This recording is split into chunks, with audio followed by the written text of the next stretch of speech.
জগদ্দল ফেরিঘাট পার হয়ে প্রতি বছরের ন্যায় এবছরও জগদ্ধাত্রী পুজোর ভাসান দেখার জন্য আমরা চন্দননগর পৌঁছে গেছি। এপার থেকে দেখা যাচ্ছে ওপারের কত সুন্দর আলোকসজ্জা। দুর্গাপুজোয় কলকাতা, কালী পুজোয় বারাসাত হলেও চন্দননগরের জগদ্ধাত্রী পুজো আমাকে খুব টানে। এছাড়া সবথেকে বেশি ভালো লাগে আমার এই ভাসানের আলোকসজ্জা দেখতে। তাই প্রতি বছরের ন্যায় এবছর আমরা গিয়েছিলাম, কিন্তু এবছর আমরা গিয়েছিলাম আমাদের বান্ধবী শ্বেতার আহ্বানে। দেখো, আমরা এপার থেকেই দেখতে পাচ্ছি যে কত ঠাকুর যারা শোভাযাত্রায় অংশগ্রহণ করতে পারেনি তারা বিসর্জনের জন্য এই ঘাটে সেই প্রতিমাগুলোকে নিয়ে এসেছে। আমি এই প্রতিমার বিসর্জন আর একটা ভিডিওতে দেখাবো। ওপারে যাওয়ার সঙ্গে সঙ্গেই দেখো কত সুন্দর আলোকসজ্জা শুরু হয়ে গেছে। মানে এই আলোকসজ্জা দেখার টানে আমি প্রতি বছর এত দূর থেকে চন্দননগরে চলে যাই। আর মূর্তির তো কথাই নেই, সব মাথা উঁচু করে এই ঠাকুর আমাদের দেখতে হয়। আমি আজ আর কোনো কথা বলবো না, শুধু ভিডিওগুলো আপনারা দেখুন।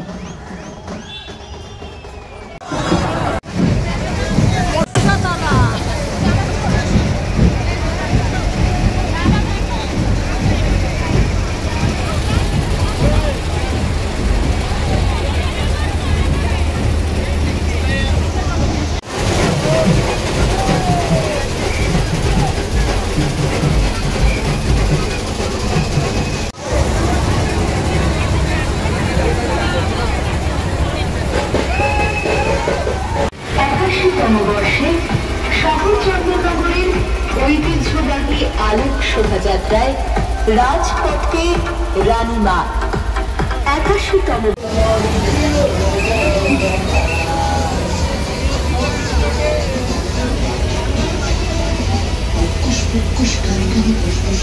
देखा नजारा गिनती में 400 अंडे छील के वो बुला के और छील के चुम्बन करके दिखला दूंगा।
সারা রাত ঠাকুর দেখে সকালবেলা আমরা বেরিয়ে পড়লাম। সকাল বলতে তো 6:30, তখনও দেখছি প্রচেশন যাচ্ছে।